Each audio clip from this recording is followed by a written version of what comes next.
Minutos sobre el triunfo de la cruz, o si usted prefiere, el triunfo del crucificado. Vea cómo dice ahí la palabra de Dios, el Evangelio de Mateo, capítulo 20, verso 18. Dice la palabra, hermanos, he aquí, Jesús el que está hablando, y dice, he aquí, mas al tercer día resucitará. El hecho central aquí es la crucifixión de Cristo. Él enseña a sus discípulos lo que nosotros llamaríamos un paso a paso, cómo sucederían los hechos. Y Jesús dice que se preparen porque Él es el Hijo del Hombre mencionado aquí, y que Él iba a ser entregado a los sacerdotes y a los escribas, y ellos iban a encontrar argumentos falsos, pero que en definitiva le llevarían a él a la muerte. Y luego él dice, y le entregarán a los gentiles, porque quien iban a ejecutar ese castigo de muerte eran los romanos. Los judíos fueron los que tramaron esto, los romanos fueron los que ejecutaron darle a él muerte de cruz.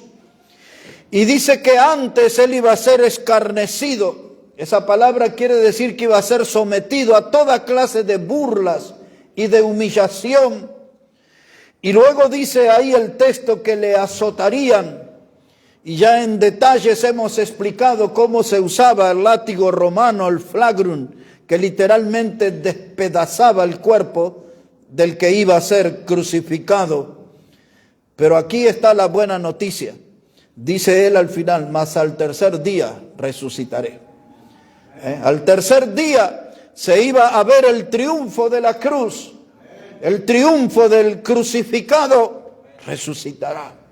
Aquí en el Evangelio de Mateo, pero ahora el capítulo 28, versículo 5, ya se había concretado la profecía, 3 días en el sepulcro, Cristo ha resucitado. Las mujeres muy temprano vinieron al sepulcro y dice la palabra de Dios, Mateo 28, pasado el día de reposo, al amanecer del primer día de la semana vinieron María Magdalena y la otra María a ver el sepulcro. Y allí se encontraron, hermanos, con unos varones que tenían su vestido blanco. Y dice el verso 5, mas el ángel respondiendo dijo a las mujeres, no temáis vosotras, porque yo sé que buscáis a Jesús, el que fue crucificado. No está aquí, pues ha resucitado como dijo. Venid, ved el lugar donde fue puesto el Señor, e id pronto y decid a sus discípulos que ha resucitado de los muertos, y he aquí va delante de vosotros a Galilea, y allí le veréis. Y aquí está la buena noticia, que Cristo ha resucitado. Esa buena noticia se ha extendido a través de los siglos, llega a nuestros días y llega a este lugar. Porque ese es el propósito por el cual estamos reunidos en esta mañana, de recordar y de celebrar al Cristo resucitado, al triunfo del crucificado. Pues eso es lo que nos mueve, es eso lo que nos conmueve, es eso lo que nos atrae y nos hace estar en este lugar para contemplar el triunfo del crucificado. Pero el ojo del mundo, el ojo del incrédulo, el ojo del ateo, el ojo de aquellos que se definen como escépticos o como agnósticos, toda esa terminología rara, ellos no tienen una correcta interpretación de lo que pasó en la cruz. El ojo del mundo no entiende lo que sucedió allí en la cruz. Hay algunos de ellos que creen, hermanos, de que Jesús solamente fue un hombre bueno que murió en la cruz. Hay otros que dicen pusieron en la cruz a un hombre sabio. Otros dicen él era un gran maestro. Eso es lo que opina el mundo, de acuerdo a lo que su ojo le permite ver. Hay otros hermanos que dicen que él solamente era un revolucionario. ¿Por qué usan ese término? Fue alguien que se animó a enfrentar el poder del César romano y por eso le acusaron como un sedicioso, como un delincuente, como un malhechor y le castigaron en la muerte de cruz. Esa es la forma que el mundo tiene de mirar un buen hombre llevado a la cruz. Hay otros que cuando miran la cruz hacen esta lectura de que el poder político corrupto de aquel tiempo, como lo son los de nuestros días, no toleró un hombre tan puro. Algunos dicen que la hipocresía de los religiosos, la religión hueca que representaban los sacerdotes, los escribas, los fariseos, los saduceos y todas esas listas de personas, no toleraron la presencia de este hombre puro y entonces lo empujaron hasta la muerte y muerte de cruz. El mundo hace esa clase de miradas. El mundo, hermanos, lo mira a Jesús y lo ve allí rodeado de ladrones que fueron crucificados también. Uno de ellos confesó que estaba ahí en la cruz porque eso es lo que merecían sus hechos. Se reconocía como un criminal.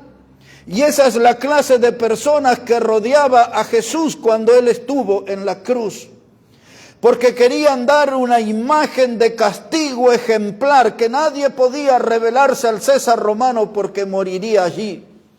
Y entonces esa mirada equivocada del mundo, dicen, Jesús era más que un maestro, Jesús era más que un líder religioso, él era un gran líder político. Es lo que dicen los mundanos cuando ellos miran a la cruz.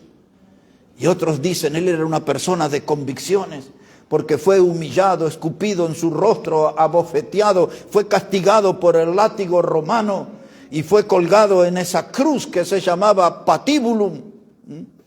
Pues esa palabra es la que nos enseña en qué clase de cruz pusieron al Señor. Había diferentes clases de cruces. Algunas tenían una forma de letra X, otras tenían la forma de letra T. Pero en la que pusieron al Señor era la que se conocía como el patibulum. Era un palo, una madera vertical que sobresalía de la horizontal. Y es fácil deducir eso, que era un patibulum, porque sobre su cabeza colocaron un título en 3 idiomas que decía, este es el rey de los judíos. Así que ahí estaba Jesús exhibido en el patíbulo. Y allí, hermanos, él empieza a cubrir ese madero rústico y duro con su sangre preciosa. Su sangre empieza a ser derramada por ese madero. Y la gente contempla eso allí. Gotas de su sangre comienzan a humedecer la tierra. Todavía hay algunos que escuchan los ecos de un coro de horas antes que decía frente a Pilato, crucifícale, crucifícale. Todavía todo eso resonaba, repercutía en el oído de la gente. Pero allí, hermanos, comienzan las burlas. La Biblia enseña que la gente pasaba, como en el Salmo 22 describe, frente a la cruz y meneaban la cabeza y estiraban los labios burlándose, en algo como nosotros llamaríamos morisquetas. Hacían payasadas frente al crucificado, trataban de someterlo a mayor humillación. La gente que estaba allí enfervorizada, el Salmo 22 los describe como toros de Basán a esa multitud, como bestias, como animales, como cachorros de león, y luego dice como cuadrilla de perros. Ese era el aspecto de la multitud que rodeaba la cruz. Estaban festejando que estaban llevando a la cruz a Jesús, el Hijo de Dios. El odio en esa hora estaba de fiesta. La crueldad manifestaba su alegría.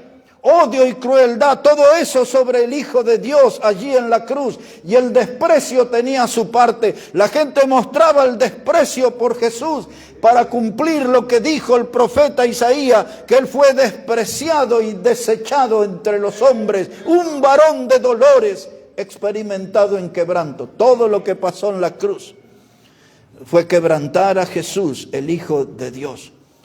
Parecía que era la hora de esplendor de la maldad.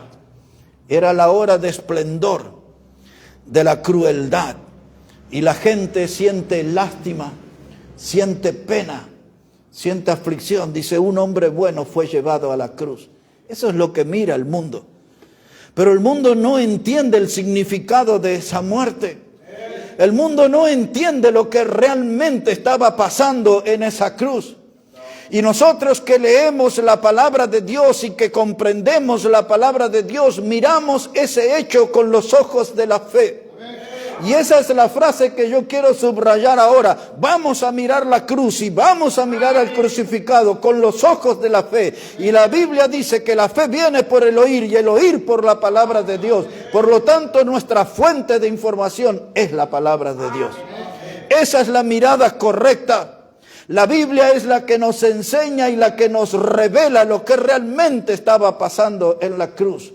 La fe tiene una mirada diferente, la fe tiene un panorama diferente de las cosas que estaban sucediendo en la cruz. Algunas de ellas, porque son muchas, para ilustrar de lo que estoy hablando. Ya vimos cómo el mundo miraba, un buen hombre, otros un revolucionario, un sedicioso, otro una gran persona llena de pureza. Pero mire cómo miraba la Biblia lo que estaba pasando allí en la cruz. Busque por favor en el libro de Colosenses, capítulo 3. Varias veces yo he leído ese texto aquí, porque es uno de los pasajes en la Biblia que refleja exactamente lo que estaba sucediendo en la cruz. Y es necesario, hermano, imprescindible, importantísimo que usted pueda comprender qué estaba pasando en la cruz cuando colgaron, crucificando al Hijo de Dios. Colosenses, el capítulo 3. Y con ese texto, hermano, frente a sus ojos, capítulo 2, versículo 13. Capítulo 2, versículo 13. Mire cómo dice la palabra de Dios. Dice la palabra allí, y a vosotros, estando muertos en pecados y en la incircuncisión de vuestra carne, os dio vida juntamente con la que había contra nosotros, que nos era contraria, el medio, y clavándola en la cruz, y despojando a los principados y a las potestades, los exhibió públicamente, triunfando sobre ellos en la cruz. Otra vez, los exhibió públicamente, triunfando sobre ellos en la cruz. Ahora ponga atención, hermanos, porque esta es la mirada de la fe, de la Biblia. Es muy distinto a todo lo que comentamos al comienzo. Cuando usted ahora mira en la cruz con la ayuda de la Biblia, usted ve una batalla en esa cruz. Y allí lo puede ver a Jesús, el Hijo de Dios, combatiendo contra el diablo y toda una organización satánica. Eso el mundo no lo puede ver. ¿Y cómo sabemos esto? Por lo que hemos leído, porque él allí dice que despojó los principados y las potestades, toda aquella organización satánica. La Biblia habla de maldad que vienen de las regiones celestes. El diablo está bien organizado con todos sus demonios, y allí en esa cruz estaba desarrollándose una batalla de Jesús en contra del diablo. Esa batalla, hermano, no se inició en la cruz. Esa batalla se inició en el pesebre, el día que nació Emanuel. Dijo Isaías, dice, y la Virgen concebirá a luz y dará un hijo y su nombre será Emanuel, que quiere decir Dios con nosotros. Aquel día en el pesebre de Belén, cuando Jesús nació, comenzó la batalla.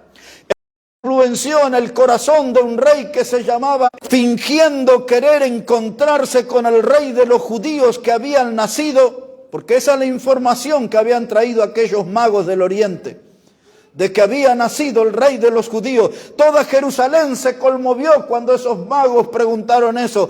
Herodes, poniendo una voz dulce, le dicen: díganme dónde está para que yo vaya y le adore. Herodes no quería competencia y mandó a matar a los niños en aquel día. Pero ¿quién le dio esa instrucción al corazón de Herodes? El diablo. Fue el comienzo de la batalla. El diablo quería terminar con Jesús, el Hijo de Dios. El diablo no quería que ese niño creciera y llegara a la cruz para esta batalla final. Esto es lo que los ojos de la fe nos permiten ver.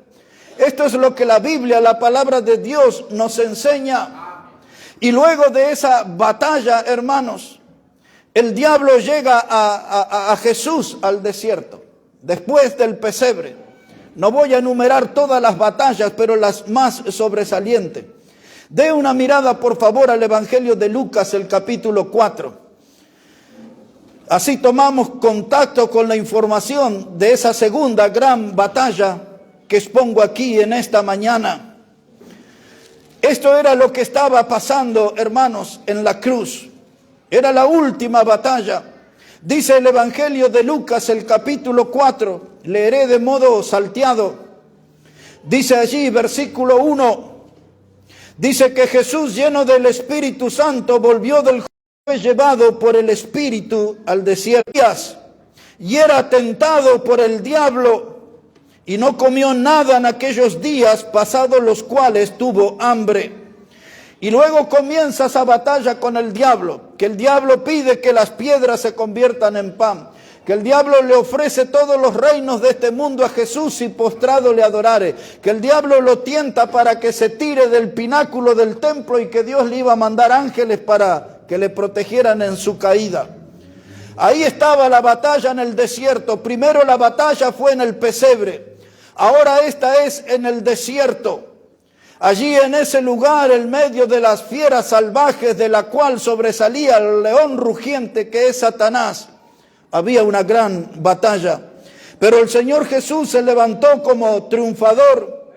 Y dice la palabra aquí en Lucas 4, verso 12. Dice: respondió Jesús y le dijo al diablo: dicho está, no tentarás al Señor tu Dios. Y cuando el diablo hubo acabado toda tentación, se apartó de él por un tiempo. El diablo dijo: perdí esta batalla, tomo distancia por un tiempo, volveré. Habría un nuevo intento.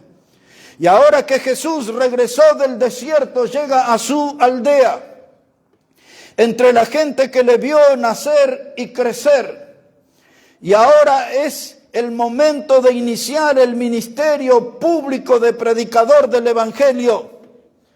El Espíritu de Dios estaba sobre Jesús y él tenía a la edad de 30 años mostrarse a su pueblo y predicar el mensaje del Evangelio. Entre otras cosas, él decía: arrepentíos, el reino de los cielos está entre vosotros, creed en el Evangelio, arrepentíos y creed en el Evangelio. Pero aquí este capítulo 4 de Lucas, no voy a leer todo, pero del verso 14 hasta el final nos cuenta dos cosas. Los detalles del sermón que Jesús tuvo, su primer sermón, su primer predicación, y cuál fue la reacción de la gente con él. Observe esto, por favor. Dice aquí, Lucas 4, verso 14, y Jesús volvió en el poder del Espíritu a Galilea, y se difundió su fama por toda la tierra de alrededor, y enseñaba en las sinagogas de ellos, y era glorificado por todos. Ahí está, el predicador trajo el mensaje celestial, las buenas noticias, el mensaje del Evangelio. ¿En qué consistía eso? No consiste en lo que dicen los predicadores modernos, de hacerse rico, de ser próspero. Eso no es el Evangelio. Ahora, observe lo que dice acá el verso 18. Esto es el Evangelio. Esto es lo que vino a hacer Jesús. Lucas 4, verso 18. Dice Jesús: el Espíritu del Señor está sobre mí, por cuanto me ha ungido para dar buenas nuevas a los pobres. Buenas nuevas es buenas noticias, es el Evangelio. Buenas nuevas es el Evangelio. Y Él vino para eso, para dar el evangelio de la salvación eterna. Luego dice Él, me ha enviado Dios a sanar a los quebrantados de corazón. Me ha enviado Dios a pregonar libertad a los cautivos. Recuerde esta expresión, cautivos. Y me ha enviado a dar vista a los ciegos, a poner en libertad a los oprimidos y a predicar el año agradable del Señor. Libertad a los oprimidos. Aquellos días se podía sentir cuando Jesús apareció en la escena predicando el ruido de cadenas que se rompían, de gente que estaba atado, esclavo al pecado, comenzaban a ser libres por el mensaje del evangelio. Los oprimidos, aquella gente que vivía traspasado por el dolor y por la adversidad, por el mensaje del evangelio. Y allí dice la palabra, observe aquí, Lucas 4, verso 20, después que dio ese sermón Jesús, basado en Isaías, dice Lucas 4, 20, y enrollando el libro, lo dio al ministro y se sentó, y los ojos de todos en las sinagogas estaban fijos en él. Algunas veces me imaginé yo estar en esa reunión y de escuchar a Jesús y de ver a Jesús en todo su esplendor, contando el plan para el cual Dios le envió a este mundo, de dar las buenas nuevas, libertar a los cautivos, a los oprimidos, de dar buenas noticias. Y yo me imaginaba que al final decir amén y ponerme de pie y aplaudir ese mensaje. Pero no sucedió así, porque el diablo estaba trabajando.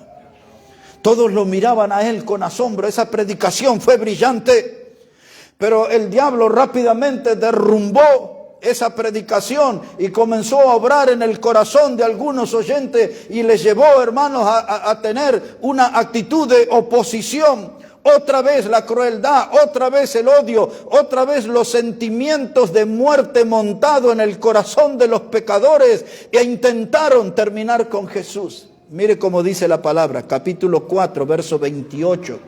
Lucas 4, verso 28. Dice la palabra, y al oír estas cosas, después de aquel sermón, al oír estas cosas, todos en la sinagoga se llenaron de ira.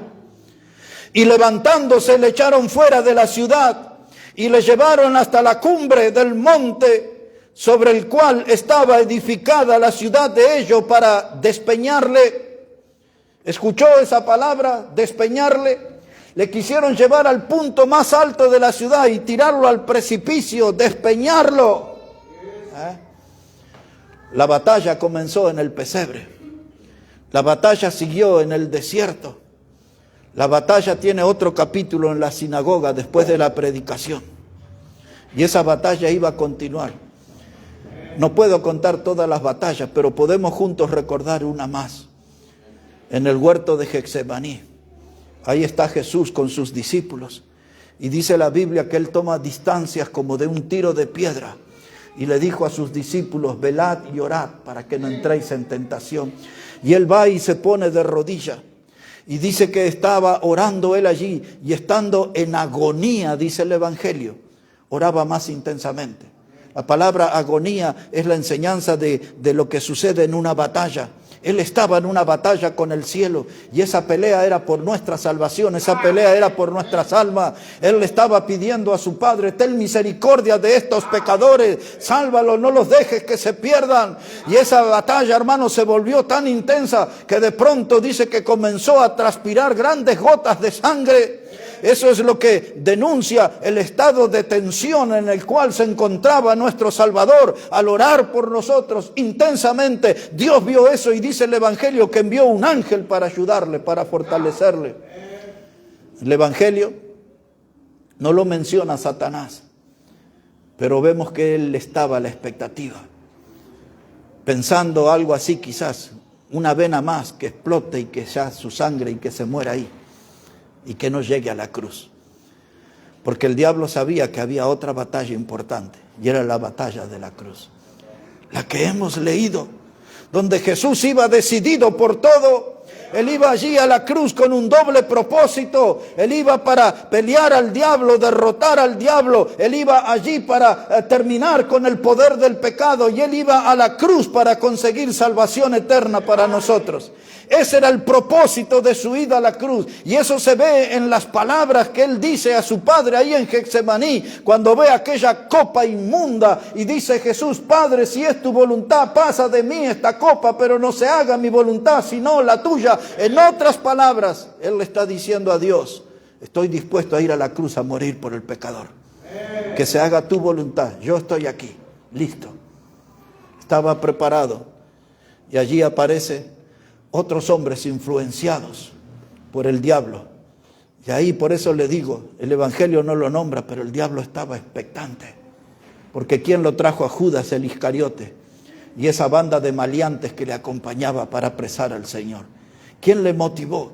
¿Quién puso la avaricia de vender al Señor Jesús por 30 piezas de plata? El diablo trabajó en Judas. Y ese agarró todos esos ociosos, esos vagos y esa turba, como dice la Biblia. Y vinieron, dice, palos y linternas, dice la Biblia. Llama la atención ese término, linternas. Y entonces el traidor, el influenciado por el diablo, mira a su gente y le dice: aquel que yo le diera el beso, ese es. Ese es. Y ahí estaba el diablo trabajando. Y luego el azote. Y luego el escupitajo, y luego las bofetadas en su rostro, y luego le cargaron una cruz y le llevaron al Gólgota, al monte de la calavera, para crucificarlo. Y allí ya sabemos qué pasó. En esa batalla con el diablo y contra los principados y contra las potestades, estaba él solo peleando contra todos los demonios y los seguidores del diablo. Solo, solo, solo. Por eso cuando lo miramos, ese es nuestro héroe. Se jugó enteramente por nosotros, se entregó enteramente por nosotros, fue a la muerte. Pablo le escribió a los filipenses que dijo que se humilló hasta lo sumo y fue hasta la muerte, y muerte de cruz. Aunque era la peor muerte, era la más cruel, el Señor aceptó el desafío y fue a la cruz, y Él murió por nosotros.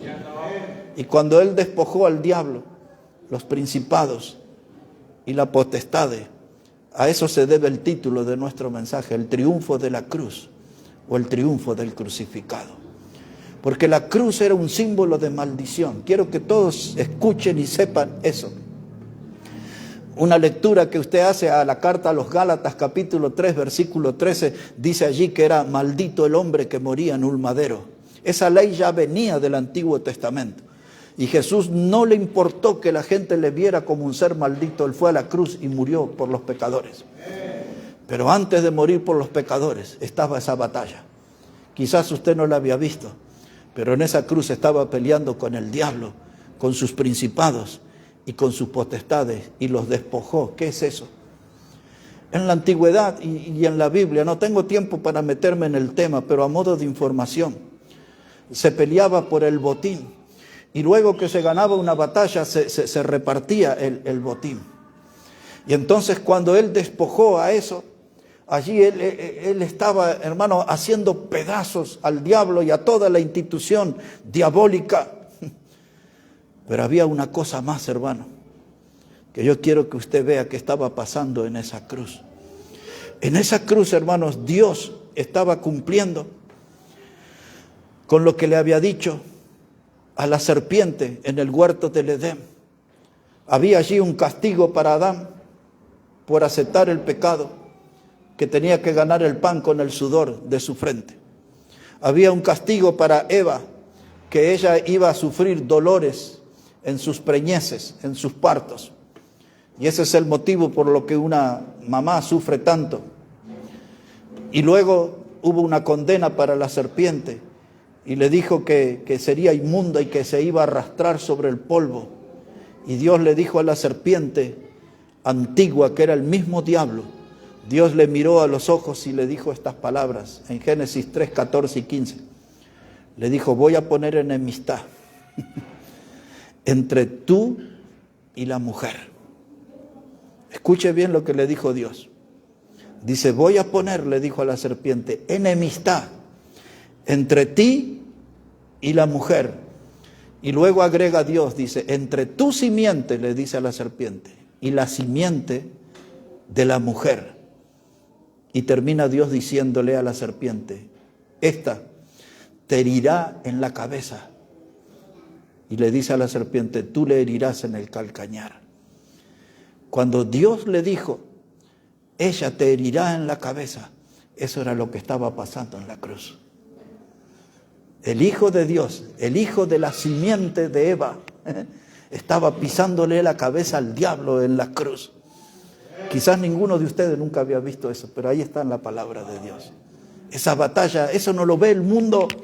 Eso no lo ven los historiadores, los analistas políticos, religiosos de la historia. No ven eso. Nosotros vemos que allí en esa batalla, allí el hijo de la simiente de Eva le estaba pisando la cabeza al diablo, cumpliendo con lo que Dios había dicho en el huerto del Edén. Es eso lo que los ojos de la fe nos permite ver. Es eso lo que los ojos de la fe nos permiten notar allí en la cruz. El triunfo de la cruz, el triunfo del crucificado. Esa cruz, hermano, es el altar del triunfo. Esa cruz, hermano, es la que nos enseña la gran victoria de nuestro Salvador, Jesucristo.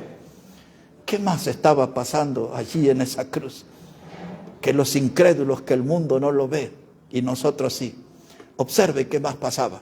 El libro de Hebreos, carta a los Hebreos, el capítulo 2. Esto que vamos a leer también estaba pasando allí en la cruz. Hebreos, el capítulo 2, versículos 14 y 15. Hebreos, el capítulo 2 y los versículos 14 y 15. Note cómo dice la palabra del Señor. Así que, por cuanto los hijos participaron de carne y sangre, Él también participó de lo mismo, es decir, Cristo. Cristo se hizo carne, se hizo hombre. Dice, Él también participó de lo mismo. ¿Para qué? Para destruir por medio de la muerte al que tenía el imperio de la muerte, esto es al diablo. Ahí tiene otra información de lo que estaba pasando en la cruz. El propósito por el cual Jesucristo iba a morir en la cruz era para quitarle el imperio de la muerte al diablo. Porque Él tenía al mundo cautivo, amenazado de muerte. Pero el Señor vino para traer libertad a los cautivos. ¿Recuerdan que les dije al leer Lucas? Recuerden este término, cautivo, libertad a los cautivos. Él estaba allí, hermano, por medio de su muerte. Él iba a vencer al diablo de la muerte. ¿Y cómo administraba el diablo? 15. Dice la palabra, y librar a todos los que por el temor de la muerte estaban durante toda la vida sujetos a servidumbre. Dice, librar a todos, porque nosotros éramos prisioneros del diablo, estábamos en sus garras, estábamos encadenados al diablo, vivíamos en tiniebla, estábamos transitando el camino ancho de la perdición eterna. Pero Jesús, por medio de su muerte, dice la Escritura, los libró a todos. Los que creen en Él, por supuesto. Y esto es lo que la palabra dice en otro contexto. Si el Hijo de Dios os libertare, seréis verdaderamente libres. Eso lo vemos con los ojos de la fe. Eso estaba pasando en la cruz. El mundo es ignorante de todo esto. Estaba peleando contra el diablo, contra sus principados y sus potestades. El término de victoria de Jesús es que despojó. Todo lo que la actividad de ellos quedaron en la derrota, quedaron vencidos.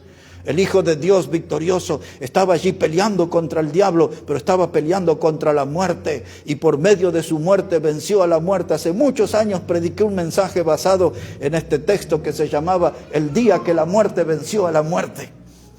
Porque la muerte de Cristo venció a la muerte.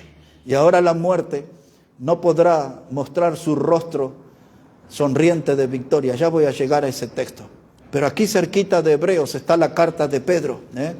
Después de la carta de Hebreos viene Santiago y después de Santiago viene Pedro. Observe lo que dice. Pedro nos cuenta también qué otra cosa estaba pasando en la cruz. Y no voy a enumerar todas, pero ya estoy diciendo unas cuantas de lo que estaba sucediendo en la cruz. Primera de Pedro, capítulo 2, verso 24. Dice la palabra hablando de Cristo, porque los versículos anteriores viene diciendo que Cristo nos dejó ejemplo para que sigamos sus pisadas. Y ahora dice el verso 24, hablando de Cristo, dice que Él llevó Él mismo nuestros pecados en su cuerpo sobre el madero, para que nosotros, estando muertos a los pecados, vivamos a la justicia, y por cuya herida fuisteis sanados. Hermano, ahora no solo que peleó contra el diablo en la cruz, contra sus principados, sus potestades, y los derrotó, también peleó contra la muerte, derrotó a la muerte, y ahora allí en ese cuerpo que Él ofrendó en la cruz, porque esa fue una ofrenda que Él hizo por el pecador. Y dice que allí en ese cuerpo, en ese sacrificio en la cruz, Él llevó el pecado de todos nosotros. ¡Wow! Ese el mundo no lo ve. Lo que estaba pasando en la cruz. Y termina el texto diciendo, por su llaga fuimos nosotros sanados. Ese no habla de una gripe, no habla de un tumor, de un cáncer, esa sanidad. Habla del veneno mortal del pecado. Porque la paga del pecado es muerte, dice la Biblia, separación eterna de Dios. Y esas llagas que abrieron, la que abrió las espinas en su sien, la que abrieron los clavos que le aferraron a la cruz, los clavos que clavaron sus piernas, la sangre que salió por cada una de sus heridas producida por el látigo, por sus llagas, por esas heridas salió sangre preciosa para sanar nuestro problema principal, el pecado. Amén. Es muy importante que todos entendamos lo que pasó en la cruz y por qué el Señor Jesús llegó allí. No era, hermanos, porque era sabio, no era porque era talentoso, no era porque era un filósofo, un líder revolucionario, todas esas barbaridades que dicen. Él llegó allí porque Él era nuestro pariente cercano. Él se hizo igual a nosotros para poder morir por nosotros en la cruz. Pues allí Él nos rescató. Y ahora mire, hermano, le saco un minuto nomás de la cruz para que pensemos en nuestra vida. Porque Él es el capitán de nuestra fe. Él es el salvador de nuestras almas. Por Él somos animados a vivir la vida cristiana con los ojos puestos en Jesús, el autor y consumador de la fe. Y así como vimos en Colosenses que Él venció al diablo y despojó a los principados, potestades, toda esa cadena de demonios Él venció. Fue que la Escritura dice allí en Efesios el capítulo 6 y en el versículo 12, cuando nos habla de que nuestra pelea no es contra a carne ni sangre, y da toda la lista. Nuestro enemigo, dice Pablo, son principados, potestades, huestes de maldad que vienen de las regiones celestes. Y entonces dice, tenés que resistir para que al final del día estar firme. Y Pablo empieza a decir, aquí está la armadura para ustedes los hijos de Dios. Y empieza a hablar de la espada de la fe y del calzado del evangelio. Y nos da allí toda, hermanos, una serie de enseñanzas para mostrarnos, así como Jesús venció al diablo, nosotros también podemos ser vencedores del diablo. Y Pablo describe todo eso allí en Efesios capítulo 6, versículo 12 al 17. ¿Sabe qué, hermano?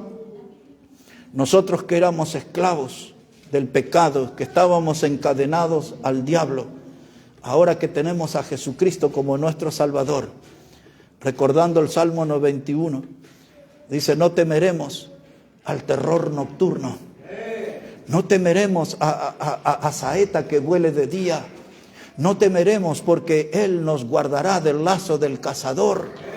No temeremos, hermanos, no temeremos.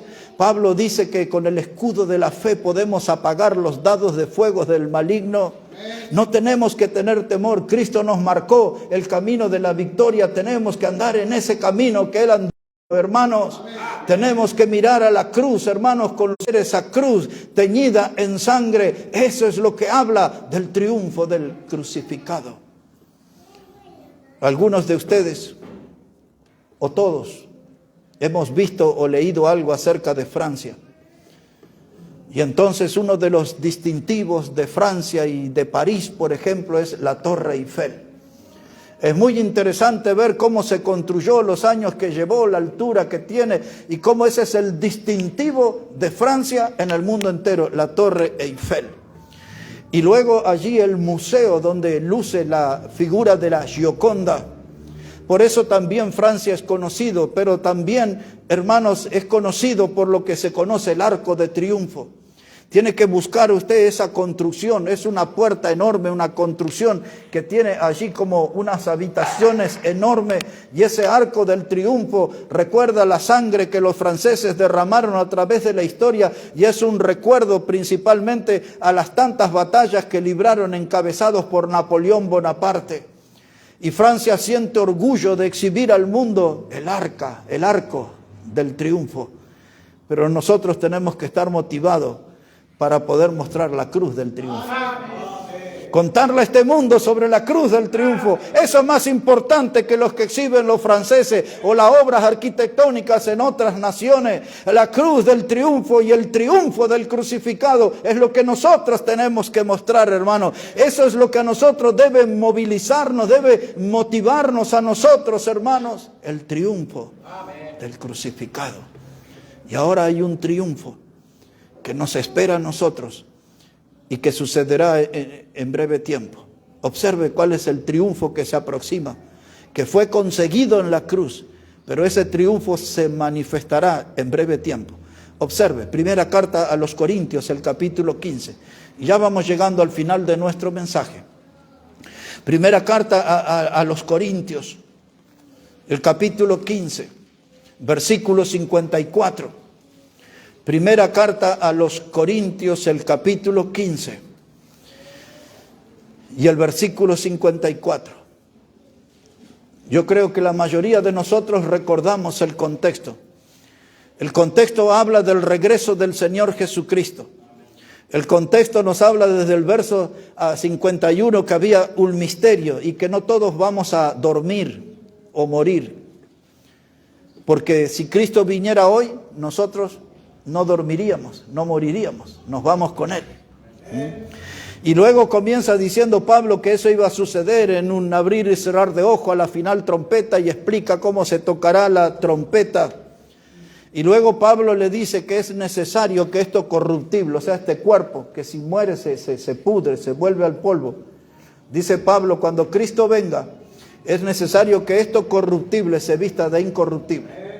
Que este cuerpo se transforme en un cuerpo glorificado, que ya no haya más lugar para el pecado.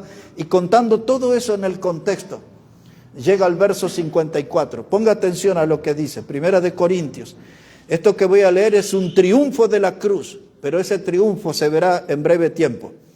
Dice la palabra, verso 54, y cuando esto corruptible, es decir, nuestro cuerpo, se haya vestido de incorrupción, y esto mortal, nuestro cuerpo, se haya vestido de inmortalidad, entonces se cumplirá la palabra. Note eso, entonces hacia el futuro, se cumplirá la palabra. Sorbida es la muerte en victoria. ¿Dónde está, oh muerte, tu aguijón? ¿Dónde, oh sepulcro, tu victoria? Ya que el aguijón de la muerte es el pecado, y el poder del pecado es la ley. ¿Qué está diciendo aquí Pablo? Dice allí, hermanos, que cuando Cristo venga se va a cumplir algo que Él hizo en la cruz. Dice, sorbida, es la muerte en victoria, o sea, es tragada la muerte. Como quien toma un vaso de agua, así, sorbida, tragada es la muerte por la victoria que Él consiguió en la cruz. El Cristo triunfante. Y entonces dice Pablo, dice ahora Él a modo de pregunta, ¿dónde está, muerte, tu aguijón? Porque el aguijón que usan los escorpiones es lo que contiene el veneno, la ponzoña. La ponzoña y el veneno que trajo el diablo es el pecado. Y cuando nosotros estemos con Cristo, el pecado no se enseñoreará más de nosotros. No tendrá ninguna influencia, porque el pecado dejará de estar cuando estemos con el Señor. Nunca más tendremos esa lucha. Los pecados que tenemos a modo de pensamientos, de hechos groseros, de vicios, de lo que sea, la clase de pecado, cuando estemos con Él, ya no estará nunca más. Y dice aquí Pablo, dice, ¿dónde está, oh muerte, tu aguijón? Ese es un recuerdo al diablo que fuiste derrotado en la cruz. Y el veneno, el poder del pecado, ya no tendrá más efecto. No podrá hacer ningún daño en los hijos de Dios. Y dice ya que el aguijón de la muerte es el pecado. La gente está muerta en sus delitos y pecados. El que no conoce a Cristo fueron afectados por el aguijón. Usted y yo ya hemos sido sanados, dijo Pedro. Isaías dijo la misma cosa. Por su llaga fuimos sanados. La sangre que Él derramó en la cruz, ese día de victoria, ese día de triunfo, solucionó el problema de nuestro pecado. Y el sepulcro se abrirá. Y esa es la esperanza. Una hermana partió a la presencia y estamos dolidos con eso. Quisiéramos tenerla con nosotros. Dios tiene sus planes, sus propósitos, sus caminos, que no son nuestros caminos, ni sus pensamientos son los nuestros, pero lo cierto es que Él sabe todas las cosas, por qué sucedieron. Pero este texto es el que nos da esperanza del reencuentro.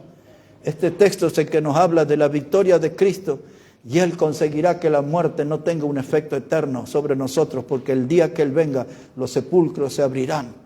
Traerá Dios con Jesús los que durmieron en Él, y los que estemos vivos seremos arrebatados con Él en las nubes. Pues ahí está nuestra esperanza. Una última mirada a la cruz, hermanos. Nuestro Salvador, valiente y solitario. Ahí estaba en esa cruz. Ahora peleando, hermanos, contra el diablo, contra todos sus demonios y esa multitud de gente enfervorizada por el diablo, hermanos, que estaban disfrutando del espectáculo de un crucificado. La crueldad, la maldad estaba desfilando frente a la cruz. Y allí estaba el Hijo de Dios, nuestro Salvador, solitario en esa cruz, nuestro Redentor. Hay un himno, hermanos, que lo hemos aprendido hace muy poquito, o en realidad lo estamos aprendiendo. Y ese himno, hermanos, dice en su coro, dice: cuando esté en presencia de nuestra historia, dirá el gran vencedor. Ese es nuestro Señor. Él es el gran vencedor, hermano. Solo en esa cruz combatió contra todos esos poderes. Y ahora, hermano, a ustedes y a mí, que somos seguidores de Él, el enemigo nos acecha. La serpiente antigua, el dragón, como lo presenta la Biblia, nos persigue. Hermanos, Él con sus demonios, y escuchamos sus lobos que aúllan, sus perros que nos atacan, el león que ruge, hermano, los demonios que se mueven agitados, poniendo tropiezos en nuestro camino. El enemigo está al acecho. Pero nosotros, como dice uno de nuestros himnos, tenemos que estar firmes.